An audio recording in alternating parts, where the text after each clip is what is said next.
Now we can discuss on bond order. That's very simple thing. Number of bonds between the two atoms. So just imagine in the case of hydrogen here. Hydrogen. Okay, you know that hydrogen it is existing like H single bond H. So what's the number of bonds between them? Only one bond. So that's why its bond order is 1. And in the case of oxygen, you know that it is existing like O double bond O. So how many number of bonds between these two atoms? Between the two atoms, what's the number of bonds present? It is 2. That's why bond order is also 2. Then nitrogen, you know that triple bond. So what's that? 3 bonds. So bond order is 3. Then there is a one assumption it's there in the case of isoelectronic molecules. What's meaning of isoelectronic molecules? Same number of electrons. If it is having that molecules and ions, they're having the identical bond order. So just imagine here this nitrogen you are having, when you check, you know that the valence electron it is 10. How? You know that in the case of nitrogen 2 5. So 5 is the valence electron. So likewise 2 nitrogen. So total number of valence electron it is 10. Okay. So 10 valence electron in the case of nitrogen. Isoelectronic means you know that same number of 10 electrons if it is having in the case of another molecules or any ions, polyatomic ions case, that cases we can say that without writing their structure, you can say that its bond order is the same. So just look into that cup. CO structure you already studied what it is. C triple bond O.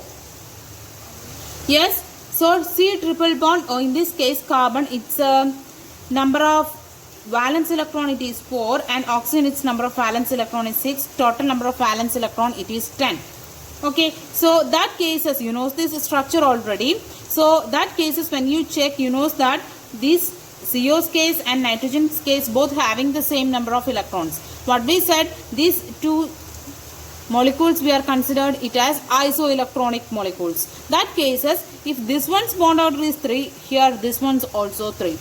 We knows that it is 3 already because we knows the structure. When you not knowing the structure also, by the method of counting the valence electron we can predict the bond order. When you check NO+, this is also one of the another molecule. Just count the number of electrons here present. So valence electron, the number of nitrogen it is 5 and oxygen you know that 6 but 1 electron plus it means we need to loss of 1 electron it happens there. So instead of 6 we have to be write 5 here. So number of electrons present it is 10. So if it is a 10 nitrogen 10 electrons there, that's why 3 bonds. So here also you can predict without knowing the structure itself the bond order it is 3.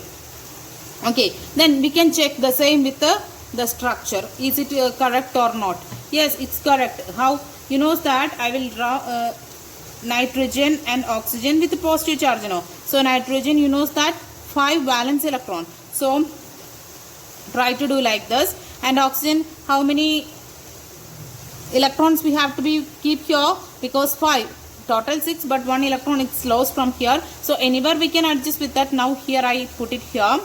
Yes. So here for maintaining the octet what we need, just do like this. So 2, 6, 2, 5, 8. So this nitrogen acquired 8 electrons and this oxygen 5 only now. Okay. So what's the number of bond between them? Understood now? Now 3 bonds between this nitrogen and oxygen in NO positive. Okay. So our assumption is also correct. In the case of isoelectronic molecules we can predict without knowing its structure the bond order. Likewise another isoelectronic molecules it is F2 and O2 2 minus. How can we do this? Fluorine, that one you knows it. F bond, that is why bond order is 1. Then O2 2 minus we can do it now. O2 2 minus means oxygen is 8 atomic number, 6 is the number of valence electron. So 2 oxygen it's here 12 plus 2 more electrons here because the 2 minus gaining of electrons will happen here. So how can we do? Oxygen out electronic configuration 2 6, then valence electron is 6. So 2 oxygen molecule here 6 plus 6 plus 2 because 2 minus here. Okay. So what's the number of electrons present here? Here you can say that 6 plus 6 12 plus 14. And fluorine's case, we just want to do this first, 2, 7. So fluorine molecules case, 2 fluorine there no. So 7 plus 7, that's equal to 14 electron. Okay, so when fluorine's bond order is 1, so this one O2 2 minus, its bond order also 1. Why? Because they are isoelectronic molecules, same number of valence electrons both. Okay, so here when we are trying to do the structure, you can understand the same. How? Oxygen, we told it, how many number of valence electrons? 14. So 2, 4, 6, I will draw here once again. O2 2 minus structure O. Oxygen how many? 6. 2, 4, 6, 2, 4, 6. Then one more we are adding here because of the purpose. 2 more electrons extra here. Then for our convenience, we changing the position of these electrons. Why? Because 2, 4, 7 it's there. So only one more electron we need. That's why we are changing the position of these. How? 1. Okay. So the oxygen acquires 8 and this oxygen also acquires 8. So only single bond between them. So you understood now how the way the single bond comes. So when without doing this structure also you can understand that because of the same electrons in the fluorine and also O2 2 minus, they are having the same bond order. So on the basis of above mentioned bond parameters, we can conclude there is a certain criteria for expressing the stability of the molecule. What are they? When the bond order is more, that means you know that bond order, triple bond, double bond, single bond. Three types of bond orders we can get it. So if the bond order is more, we can predict that it is a stronger bond. If it is a stronger, you know that bond enthalpy is more. Okay, so one more thing we can say, what about the length relationship?